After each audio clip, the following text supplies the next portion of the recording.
सोढ़ी ने अपनी जान पर खेलकर उस खूंखार जंगल के बीचों बीच क्रॉस निशान वाले पेड़ के खोखले तने में हाथ डाला। उसे लगा था कि अंदर कोई जहरीला सांप होगा, लेकिन उसने हिम्मत नहीं हारी। उसने वो चिट्ठी बाहर निकाल ही ली। गोकुलधाम की रेस्क्यू टीम को लगा कि अब उन्हें अब्दुल का पता मिल जाएगा, लेकिन जब अय्यर और पोपटलाल ने उस चिट्ठी को खोला तो उनके पैरों तले से जमीन खिसक गई। वो चिट्ठी बिल्कुल कोरी थी, एकदम खाली। क्या ये चुन्नीलाल का कोई नया जाल है? क्या उसने गोकुलधाम की टीम को जंगल में बुलाकर किसी ऐसे चक्रव्यूह में फंसा दिया है जहां से बाहर निकलने का कोई रास्ता नहीं? या फिर अब्दुल और सोने की साइकिल अब हमेशा के लिए गायब होने वाले हैं? चलिए देखते हैं इस रोंगटे खड़े कर देने वाले एपिसोड में। कहानी वहीं से शुरू होती है जहां हमने पिछले एपिसोड में छोड़ा था। सीन शिफ्ट होता है जंगल की तरफ, जहां हमारा विलेन चुन्नीलाल अपने गुर्गों को फाइनल इंस्ट्रक्शन दे रहा है। चुन्नीलाल अपने गुंडे लल्लू को ऑर्डर देता है कि तुरंत निकलो, उस पेड़ के पास पहुंचो जहां पर हमने गोकुलधाम वालों को बुलाया है। लल्लू और उसका साथी रोबोट की तरह यस बॉस बोलते हैं, लेकिन चुन्नीलाल उन्हें चेतावनी देता है कि सावधानी रखना, ये गोकुलधाम वाले दिखते बहुत भोले हैं, जैसे गाय हों, लेकिन अंदर से बहुत चालाक हैं। दूर से नजर रखना। सोने की साइकिल पाने के लिए बहुत होशियारी रखनी पड़ेगी। और बस उसके गुंडे वहां से अपनी पोजीशन लेने निकल जाते हैं। बेचारे गुंडों को क्या पता कि उनका पाला किससे पड़ने वाला है। सीन कट होता है और हम आते हैं गोकुलधाम सोसाइटी के कंपाउंड में। माहौल एकदम इमोशनल है, जैसे कोई जंग पर जा रहा हो। हमारी सुसाइड स्क्वाड यानी सोढ़ी, अय्यर, पोपटलाल और रतन भाई जीप के पास खड़े हैं।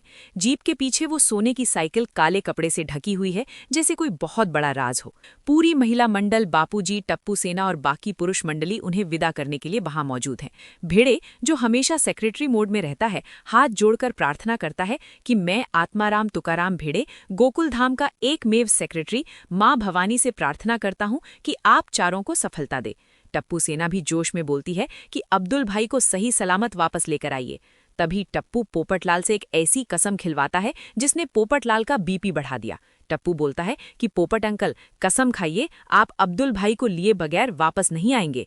पोपटलाल की हवा टाइट। वो मन ही मन सोच रहा है, बेटा अगर अब्दुल नहीं मिला तो क्या मैं जंगल में ही घर बसा लूं?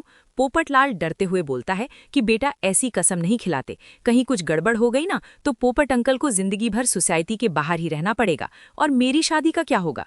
लेकिन सोढ़ी तो सोढ़ी है। वो जोश में आगे आता है कि नहीं नहीं, मैं कसम खाता हूं कि मैं अब्दुल को वापस लेकर ही आऊंगा। हाथी भाई, जो हमेशा खाने की चिंता करते हैं, आज अब्दुल की चिंता कर रहे हैं। वो कहते हैं कि मुझे डर लग रहा है, कहीं वो साइकिल भी ले ले और अब्दुल को भी ना लौटाए तो।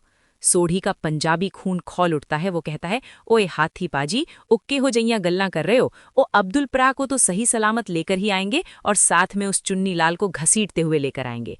बापूजी डांटते हैं कि अरे बस करो भाषणबाजी, खड़े खड़े बातें ही करते रहोगे कि जाओगे भी, निकलो भाई।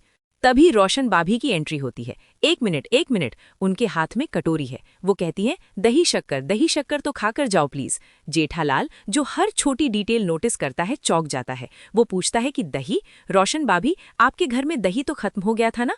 रोशन भाभी हंसती हैं कि नहीं जेठा भाई, लस्सी पीने जितना नहीं था, पर शगुन के लिए तो था ही। वाह, इसे कहते हैं गोकुलधाम का मैनेजमेंट। खाने को मिले न मिले, शगुन का दही हमेशा तैयार रहता है। जेठालाल भी व्यंग में बोलता है कि ओ अच्छा, वो विरजन लगाने जितना बचा होगा। रोशन भाभी सबको दही खिलाती हैं और गुजराती में विश करती हैं कि आज तुम्हारी परीक्षा है, पास होकर आना। तभी रूपा, रतन की पत्नी, आरती की थाली लेकर आ जाती है। वो कहती है कि एक मिनट, श्रीनाथ जी बाबा और माता जी के आशीर्वाद लेकर जाइए। रूपा सबको तिलक लगाती है और माहौल एकदम बाहुबली फिल्म जैसा हो जाता है। वो नारा लगाती है, रणभूमि में आप सबकी विजय हो, बोलो गिरिराज धरन की जय। रूपा अपने पति रतन को वार्निंग देती है कि रतन, याद रहे, आप बड़ी तोप के जमाई हो, नाक मत कटने देना। रतन भाई टशन में बोलते हैं कि अरे रूपा, नाक की क्या बात कर रही है, मैं तो उस चुन्नीलाल के कान काट लूंगा। टप्पू सेना कंफ्यूज हो जाती है कि हैं, कान का हम क्या करेंगे, अचार डालेंगे? यहाँ जेठालाल, जो मुहावरों का एनसाइक्लोपीडिया है, समझाता है। वो कहता है कि अरे भूली, जैसे नाक कटना मुहावरा है, वैसे ही कान काटना भी मुहावरा है, मतलब चकमा देना। रतन जोश में बोलता है कि हाँ, आज उसे पता चलेगा कि ये रतन पिंजौना क्या चीज है। पोपटलाल, जो सबसे ज्यादा डरा हुआ है, बोलता है कि बापूजी, अब तुम्हें भी समझाना पड़ेगा। जोश से नहीं, होश से काम लेना है। अगर गलती हुई तो लेने के देने पड़ जाएंगे। बापूजी चिढ़ जाते हैं कि हाँ भाई, अब जाओ। चारों शूरवीर सोढ़ी, अय्यर, पोपटलाल और रतन जीप में बैठते हैं।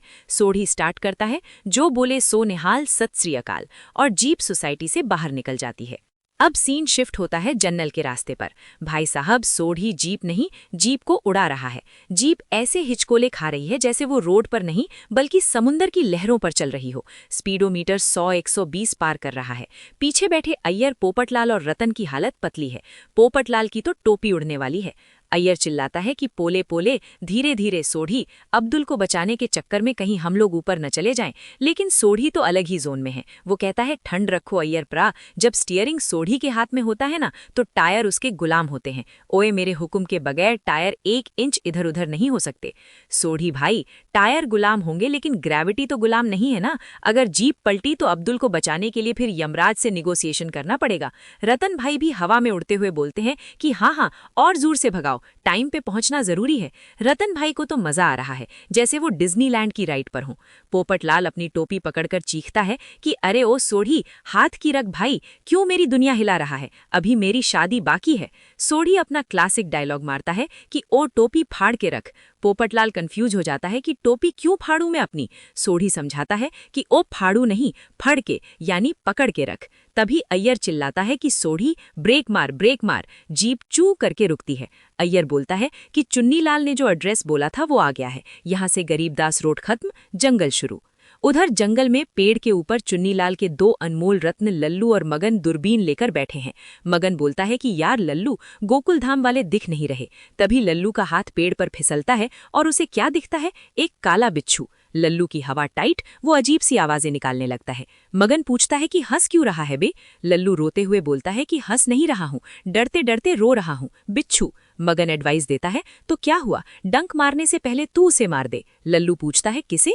मगन कहता है पिचकारी मार दे। वाह, क्या गुंडे हैं, बंदूक पास में है लेकिन बिच्छू को मारने के लिए पिचकारी का ऑप्शन दे रहे हैं।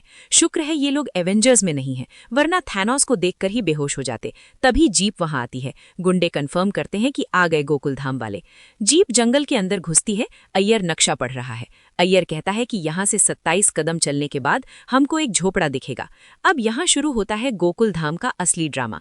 रतन भाई बोलते हैं कि एक नहीं अय्यर भाई सा, 2-2 झोपड़ी दिखेंगे। पोपटलाल अपना पत्रकार वाला दिमाग लगाता है, लेकिन सोचने वाली बात यह है कि किसके 27 कदम। अय्यर कंफ्यूज हो जाता है कि किसके मतलब, अरे इंसान के 27 कदम। सोढ़ी बोलता है कि ओए पोपू का मतलब है किस तरह के 27 कदम। रतन भाई जीप से उतरते हैं और डेमो देने लगते हैं। वो कहते हैं कि अरे देखो, इस तरह के नॉर्मल कदम या फिर अजीब डांस करते हुए इस तरह के। अय्यर अपना माथा पीट लेता है। वो कहता है कि ये सब हमें वहीं क्लियर कर लेना चाहिए था। पोपटलाल आइडिया देता है कि एक काम करते हैं, चुन्नीलाल को फोन करके पूछते हैं कि भाई तूने कौन से वाले कदम गिने थे। सोढ़ी कहता है कि नंबर तो भिड़े के पास है। पोपटलाल बोलता है कि तो भिड़े को लगा, भिड़े चुन्नीलाल को लगाएगा, फिर वो भिड़े को बताएगा, फिर भिड़े हमें बताएगा। अय्यर चिल्लाता है कि अरे इसमें तो अब्दुल बूढ़ा हो जाएगा, टाइम कम है। आखिर में डिसाइड होता है कि तीनों अलग अलग स्टाइल में कदम गिनेंगे। पोपटलाल ड्यूटी बांटता है कि सोढ़ी तू लंबा है, तू लंबे कदम चल, मैं नॉर्मल चलता हूँ, और अय्यर भाई आप छोटे छोटे कदम लेके जाना। अय्यर भड़क जाता है, क्यों, मैं छोटा हूँ क्या, मैं बड़े कदम नहीं चल सकता। पोपटलाल रोस्ट कर देता है कि अरे अय्यर भाई, लुंगी पहनी है ना, लुंगी में बड़े कदम लोगे तो समझो ना। अय्यर रियलाइज करता है, ओह सो थॉटफुल, थैंक यू। तीनों जंगल में 1 2 3 करते हुए बिखर जाते हैं। तभी पोपटलाल को झोपड़ी दिखती है। वो लोग भागकर जीप लाते हैं और झोपड़ी के पास पहुंचते हैं। वहां एक पेड़ पर लाल रंग का बड़ा सा क्रॉस बना हुआ है। पेड़ मिल गया है, लेकिन मुसीबत अभी टली नहीं है। अय्यर को शक होता है कि रुको, अगर ये कोई जाल हुआ तो। गुंडे ऊपर से देख रहे हैं, पिस्तौल लोड कर रहे हैं। अय्यर डरता है और कहता है कि पोपटलाल तू जा चिट्ठी लेने, तूने बहुत स्टिंग ऑपरेशन किए हैं। पोपटलाल बहाना बनाता है कि अरे वो तो ठीक है, लेकिन इस पेड़ के खोल में अगर सांप हुआ और उसने मेरा स्टिंग ऑपरेशन कर दिया तो मेरी शादी बाकी है। फिर बारी आती है रतन भाई की। रतन भाई भी पीछे हट जाते हैं कि मैं इंसानों से लड़ सकता हूँ, सांप से नहीं। सोढ़ी तंग आ जाता है और कहता है कि ओए यारो, क्यों लोड ले रहे हो, मैं जाता हूँ। सोढ़ी निडर होकर पेड़ के पास जाता है। वो अपना हाथ उस अंधेरे खोल में डालता है और अचानक सोढ़ी जोर से चिल्लाता है।